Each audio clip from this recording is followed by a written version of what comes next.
क्या करूं, मैं इतनी सुंदर हूं। तो श्रीवास्तव मौसी का जब बेटा हुआ था, उन्होंने तभी ठान लिया था कि अपने बेटे के लिए सबसे सुंदर लड़की का हाथ मांग कर लाएंगी।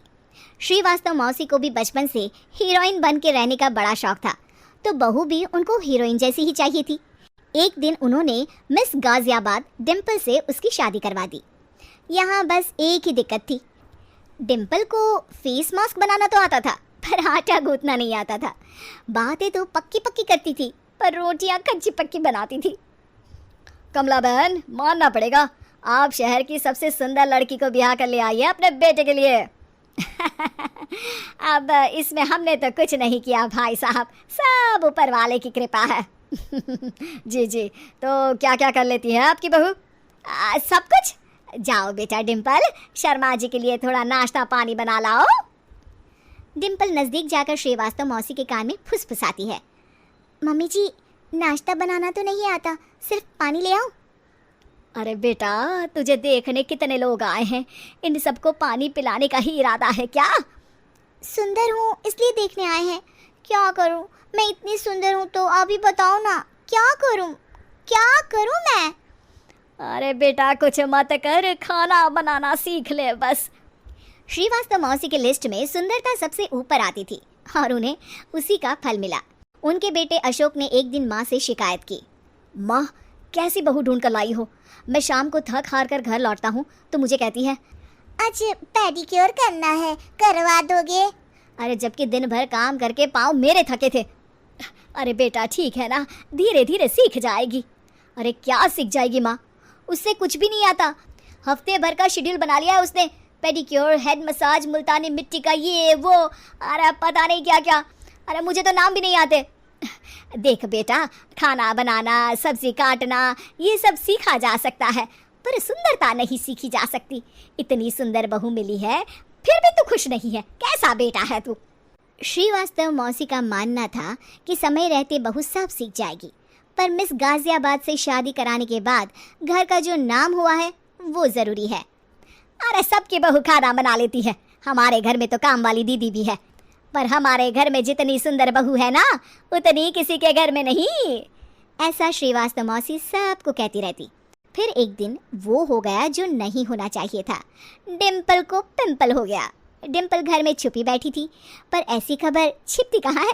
शर्मा जी घर में अपने बेटे की शादी का न्योता देने आए तो उन्होंने पूछ लिया, अरे आज आपकी बहू नहीं दिख रही?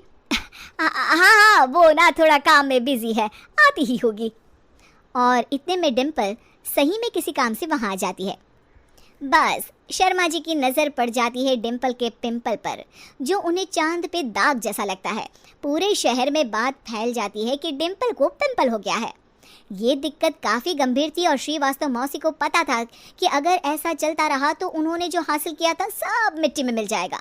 उन्होंने फट से डिम्पल को अपने कमरे में बुलाया। अरे बेटा, शर्मा जी के बेटे की शादी 1 हफ्ते में ही है, हमें उससे पहले ही तुझे वापस सुंदर बनाना पड़ेगा। तू बता, तुझे मेकअप के लिए क्या क्या चाहिए? डिम्पल की दी गई लिस्ट का सामान श्रीवास्तव मौसी शाम को ही ले आती है और उसके बाद शुरू होता है डिम्पल का मेकओवर। 1 हफ्ते में सारे क्रीम्स पाउडर टेस्ट हो चुके हैं और डिम्पल और श्रीवास्तव मौसी रेडी हो जाते हैं शर्मा जी के बेटे की शादी के लिए। शादी के दिन डिम्पल बहुत सुंदर लग रही थी। श्रीवास्तव मौसी को उम्मीद थी कि बस अब तो हर जगह वो और डिम्पल ही छाए रहेंगे, चाहे शादी किसी की भी हो। पर जब वो शादी में पहुंचते हैं तो उन्हें बाहर शर्मा जी लोगों का स्वागत करते मिलते हैं। अरे कमला जी, सही समय पर आई है, आप ही का इंतज़ार था। हमने भी हमारे बेटे के लिए मिस अहमदाबाद ढूंढी है। डिम्पल और श्रीवास्तव मौसी दोनों के मुंह खुले के खुले रह जाते हैं शर्मा जी की बहू को देखकर। वो तो डिम्पल से भी ज़्यादा सुंदर थी। क्यों, हमने भी अच्छी बहू ढूंढी है ना? हाँ शर्मा जी, बाकी आजकल के ज़माने में सुंदरता से क्या होता है भाई। देखो, बूढ़े तो सब होते हैं, मैं तो मानती हूँ कि बस रोटियाँ गोल बना दे, इससे ज़्यादा क्या चाहिए। सुंदरता का क्या है, ढल जाती है, पर गुण ओ हमेशा रहते हैं। अरे बाबा, इतना बड़ा ज्ञान आपको कोई गुरु भी नहीं देता, जितना बड़ा ज्ञान आपको एक छोटे से पिंपल से मिल गया। अगले दिन जब अशोक डिम्पल से बात कर रहा होता है, कल शादी में मिस अहमदाबाद के बाद सब मिस गाजियाबाद यानी तुमको ही देख रहे थे। क्या करूं, मैं इतनी सुंदर हूं तो। आप ही बताओ क्या करूं क्या करूं मैं तो कहती हूँ कि घर का कोई काम कर या फिर बाहर अपने लिए कोई काम ढूंढ ले। हैं? क्या कहा माँ जी? हाँ जी, सुंदरता का क्या है? कल तूने मिस अहमदाबाद से मात खाई, आगे कोई मिस हैदराबाद आ जाएगी या मिस फैजादाबाद आ जाएगी, इसलिए काम पर ध्यान दो। हाँ। और कुछ महीनों बाद, अरे बहू, काम करने के बाद तू सुंदर नहीं, अति सुंदर हो गई है।